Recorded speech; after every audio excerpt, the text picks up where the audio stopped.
નમસ્કાર મિત્રો, સ્વાગત છે તમારું ગુજરાત સંદેશ ચેનલમાં। આ વિડીયોમાં આપણે આજના તાજા અને મુખ્ય સમાચાર વિશે વાત કરીશું। તો વિડીયોમાં આગળ વધીએ તે પહેલાં તમે અમારી ચેનલમાં નવા છો તો ચેનલને સબસ્ક્રાઇબ જરૂર કરજો। ગાંધીનગર રાજ્યનું સૌથી ઠંડુ શહેર। રાજ્યમાં ઠંડીની શરૂઆત થઈ ચૂકી છે। આગામી એક સપ્તાહ બાદ ઠંડીનું જોર વધવાની સંભાવના વિવિધ હવામાન નિષ્ણાતો દ્વારા વ્યક્ત કરવામાં આવી છે। છેલ્લા 24 કલાક દરમિયાન સામાન્ય કરતાં 0.1 ડિગ્રી સેલ્સિયસ મહત્તમ તાપમાન વધુ રહીને 32.7 ડિગ્રી સેલ્સિયસ નોંધાયું હતું। ગાંધીનગરમાં સામાન્ય કરતાં 1.3 ડિગ્રી સેલ્સિયસ લઘુત્તમ તાપમાન ઓછું રહીને 15 ડિગ્રી સેલ્સિયસ નોંધાયું હતું। ત્યારબાદના મહત્વના સમાચાર તરફ આગળ વધીએ। દિલ્હી એનસીઆરમાં વર્ક ફ્રોમ હોમ। પ્રદૂષણથી દિલ્હીની હાલત ખરાબ થઈ ગઈ છે। સમગ્ર એનસીઆર વિસ્તાર વધતા પ્રદૂષણથી અમજમી ગયો છે। અહીંની શાળા પહેલાથી જ બંધ હતી અને હવે હરિયાણાના ગુરુગ્રામ અને ફરીદાબાદના ડીસીએ આદેશ જારી કરીને તમામ સરકારી ખાનગી ઓફિસો પણ બંધ કરી દીધી છે। અહીં વર્ક ફ્રોમ હોમનો અમલ કરવામાં આવ્યો છે।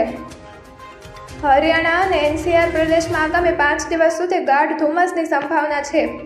ત્યારબાદના મહત્વના સમાચાર તરફ આગળ વધીએ। 5 રાજ્યોની 15 વિધાનસભા અને 1 લોકસભા સીટ પર આજે પેટા ચૂંટણી। આજે 5 રાજ્યોમાં 15 વિધાનસભા અને 1 લોકસભા સીટ પર પેટા ચૂંટણી યોજાવાની છે। ઉત્તર પ્રદેશની 9, પંજાબની 4, ઉત્તરાખંડની 1 અને કેરળ અને મહારાષ્ટ્રની 1 લોકસભા બેઠક માટે આજે મતદાન થશે। આ સિવાય મહારાષ્ટ્રની 288 વિધાનસભા સીટો અને ઝારખંડની 38 સીટો પર આજે મતદાન થશે। ત્યારબાદના મહત્વના સમાચાર તરફ આગળ વધીએ। મહારાષ્ટ્ર અને ઝારખંડમાં મતદાન શરૂ। આજે લોકશાહીનો મહાન પર્વ છે। મહારાષ્ટ્ર અને ઝારખંડ વિધાનસભા ચૂંટણી માટે થોડા સમય બાદ મતદાન શરૂ થઈ ગયું છે। મહારાષ્ટ્રમાં 288 અને ઝારખંડમાં 38 બેઠકો પર મતદાન થશે। બંને રાજ્યોમાં 23 નવેમ્બરે મતગણતરી થશે અને ચૂંટણીના પરિણામો જાહેર કરવામાં આવશે। મહારાષ્ટ્રમાં મુખ્ય લડાઈ સત્તાધારી મહાયુતિ અને વિપક્ષ મહાવિકાસ અઘાડી વચ્ચે છે। ઝારખંડમાં 38માંથી 17 સીટો પર ભાજપ અને જેએમ વચ્ચે સીધો મુકાબલો છે। ત્યારબાદના મહત્વના સમાચાર તરફ આગળ વધીએ। પૂર્વ રશિયન રાષ્ટ્રપતિ। રશિયાના પૂર્વ રાષ્ટ્રપતિ દિમિત્રી મેદવેદેવે કહ્યું કે યુક્રેનને રશિયા પર મિસાઇલ હુમલા કરવાની મંજૂરી આપીને અમેરિકાએ ત્રીજું વિશ્વયુદ્ધ શરૂ કર્યું છે। યુક્રેને બ્રાયસ્ક વિસ્તારમાં 6 આર્મી ટેકનિકલ મિસાઇલ સિસ્ટમ મિસાઇલો છોડી હતી, જેમાંથી 5ને તોડી પાડવામાં આવી હતી। ઉલ્લેખનીય છે કે રશિયા યુક્રેન યુદ્ધના 1000 દિવસ પૂરા થયા છે અને હજુ પણ બંને દેશો વચ્ચે સંઘર્ષ શરૂ છે। ત્યારબાદના મહત્વના સમાચાર તરફ આગળ વધીએ। લોકશાહીની ઉજવણીની રોનક વધારો। મહારાષ્ટ્ર વિધાનસભા ચૂંટણીને લઈને પીએમ મોદીએ લખ્યું, આજે મહારાષ્ટ્ર વિધાનસભા ચૂંટણીની તમામ સીટો માટે મતદાન થશે। હું રાજ્યના મતદાનમાં વિનંતી કરું છું કે તેઓ પૂરા ઉત્સાહ સાથે તેમાં ભાગ લઈને લોકશાહીની ઉજવણીની સુંદરતામાં વધારો કરે। આ પ્રસંગે તમામ યુવા અને મહિલાને મતદારોને ઉત્સાહભેર મતદાન કરવા અપીલ છે। ત્યારબાદના મહત્વના સમાચાર તરફ આગળ વધીએ।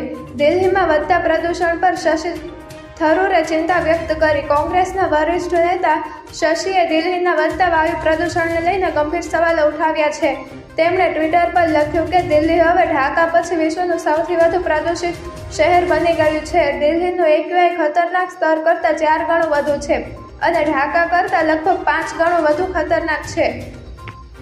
ત્યારબાદના મહત્વના સમાચાર તરફ આગળ વધીએ। દેશના ગૃહમંત્રી અમિત શાહ ગુજરાતના પ્રવાસે। દેશના ગૃહમંત્રી અમિત શાહ ગુજરાતના પ્રવાસે છે। ગઈકાલે 18 નવેમ્બરે સાંજે અમિત શાહ અમદાવાદ એરપોર્ટ પહોંચ્યા હતા। ગૃહમંત્રી અમિત શાહે હિંમતનગરના હાજીપુર સાબરદાણાના પ્લાન્ટ ખાતે 210 કરોડના કેટલ ફીડ પ્લાન્ટનું લોકાર્પણ કર્યું હતું। તેઓએ કહ્યું કે અહીં આવતા પહેલાં મેં 800 જેટલી મહિલાઓ સાથે વાતો કરી છે। એક વાત સ્વીકારી કે અમે સન્માનપૂર્વક જીવી શકીએ છીએ તેનું કારણ સાબર ડેરી છે। ત્યારબાદના મહત્વના સમાચાર તરફ આગળ વધીએ। રાજ્ય સરકારે મહત્વનો નિર્ણય લીધો। રાજ્ય સરકારે મહત્વનો નિર્ણય લીધો છે। બિનખેતી પરવાનગીને લઈને નિર્ણય લેવામાં આવ્યો છે। બિનખેતીના જંત્રીના 10% વસૂલી જમીન એને કરી અપાશે। જમીન પુનઃ હેતુફેર માટે આવે ત્યારે એને કરી અપાશે।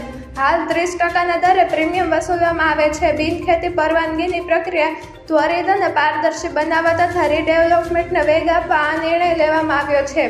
મહેસૂલ વિભાગને દિશા નિર્દેશો આપ્યા છે। જો મિત્રો તમને આ વિડીયો પસંદ આવ્યો તો વિડીયોને લાઇક કરો તમારા મિત્રો સાથે શેર કરો અને ચેનલમાં નવા છો તો ચેનલને સબસ્ક્રાઈબ જરૂર કરજો।